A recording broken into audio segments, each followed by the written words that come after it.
G'day, Ben from Melbourne here. Today, gonna have a go at a thread.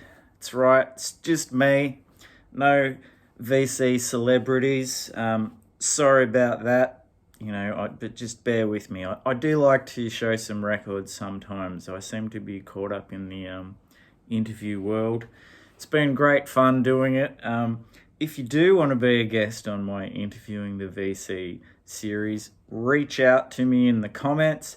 It's been very sausage heavy so far. It would be good to have people of all genders get involved. Just let me know. You can contact me through Instagram, WhatsApp, or just in the comments and we'll work it out. Bit of fun, good chance to be silly, take things not so seriously.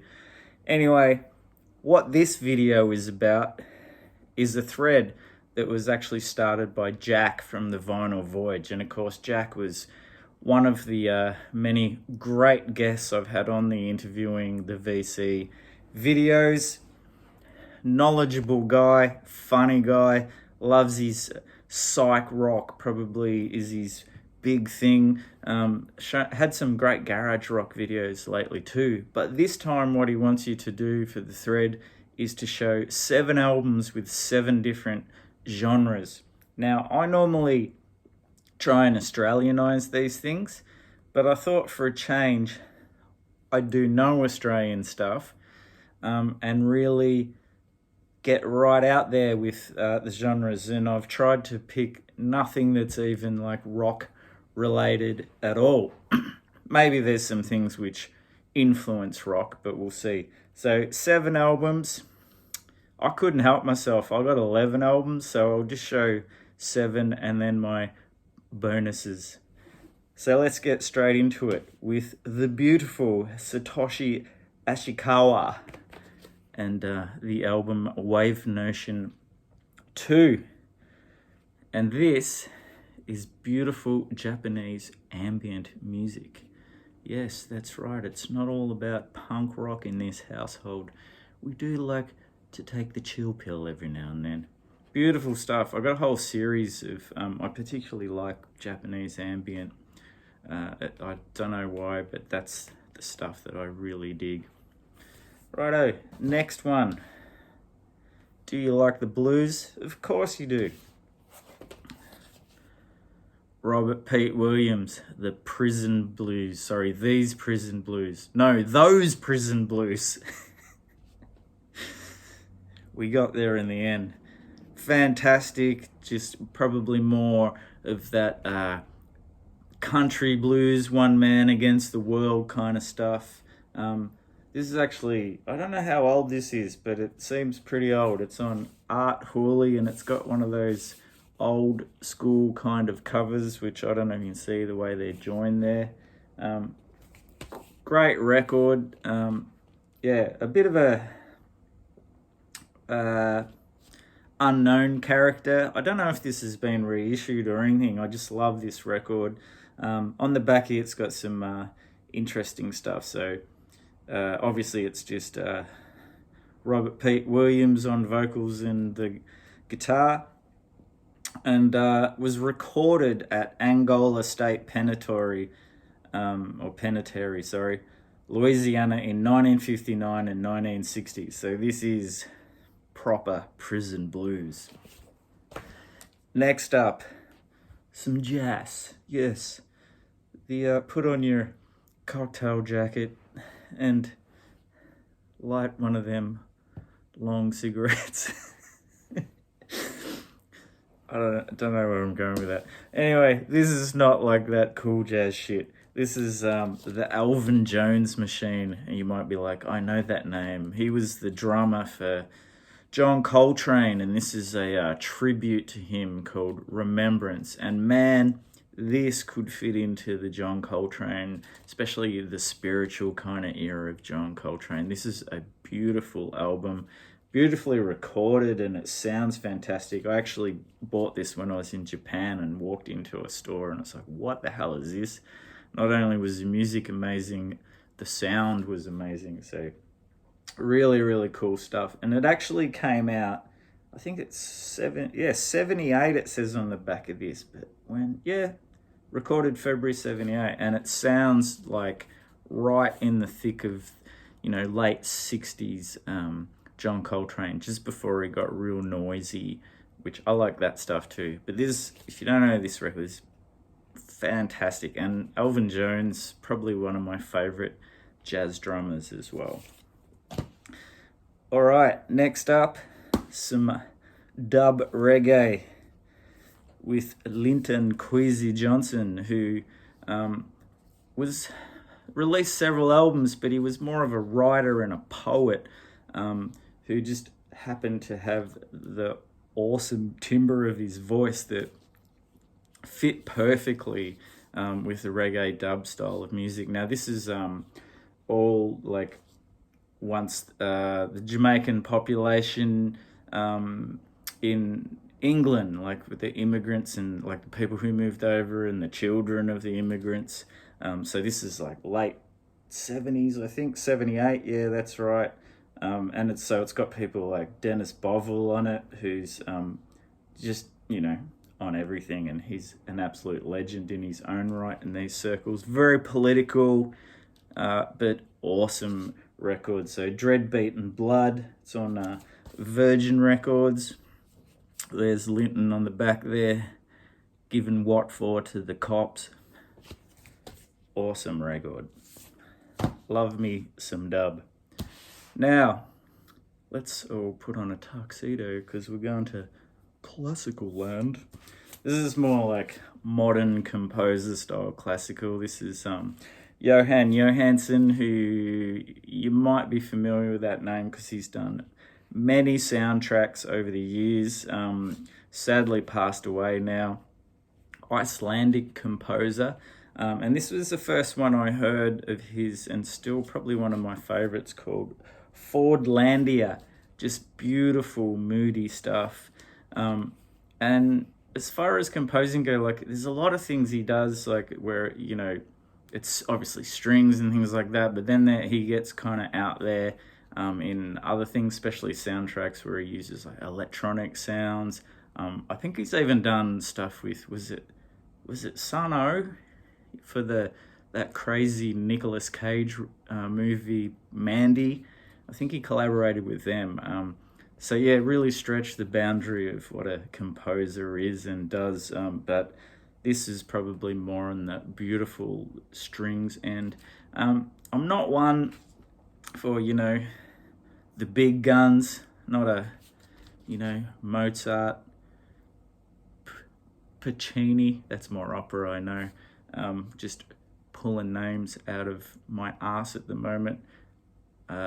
Ludwig, all those dudes, although sacrilegiously I do like Ludwig in the context of The Clockwork Orange. But anyway, yeah, I seem to like more the modern classical music. Beautiful stuff. Now, the opposite end of classical music is hip-hop. And this is Loot Pack, which this is a friggin' big, long album, but it's all good. It's kind of got like these otherworldly, ethereal, weird samples. It's not like the beats are funky, but the samples are like pulled from just random things and kind of like weird, ethereal sounds, but it all works. It's really good, and it's refreshingly different from, a lot of hip hop, which I do love, has jazz and funk and things like that as the samples that they use. But Loot Pack, really worth checking out. Fantastic stuff. What's this one called? Of course, Da Antidote. And wild cover, love it. Now, the last of the 7. You're probably thinking, where's all of the minimal electronic records or music which is just, clicky beats, some bleeps and blops here and there, and some weird scratchy sounds? For all you fans out there, here it is. Mouse on Mars. Wild, weird German electronic music. This record called Glam. This is from the 90s, I think, from memory. There's nothing on the back that indicates that, but I'm pretty sure that's when I got it. Yeah, I do like, electronic dance music as well, but I also like the really weird, minimal, clicky, bleepy, blobby stuff like Mouse on Mars. I know it's probably not for everyone, but I just think this is absolutely brilliant. And weirdly, for a long time, I thought Modest Mouse was, back before the internet. And I bought a Modest Mouse record and I was like, man, those dudes have really changed. They sound like a rock band now. But that's a whole other story. Right, so that's the 7. And now we're going to do 4 more genres just because I wanna. So now soul music. I do love soul and funk. And this was like a great find a few years ago. I think it was a reissue of one of those should have beens but never was. And this is the great Little Bob and the Lollipops. Just for the name alone, you'd buy that, wouldn't you? With Nobody But You. This is just high octane, great, fun soul music. And there's the Lollipops on the back, I assume there.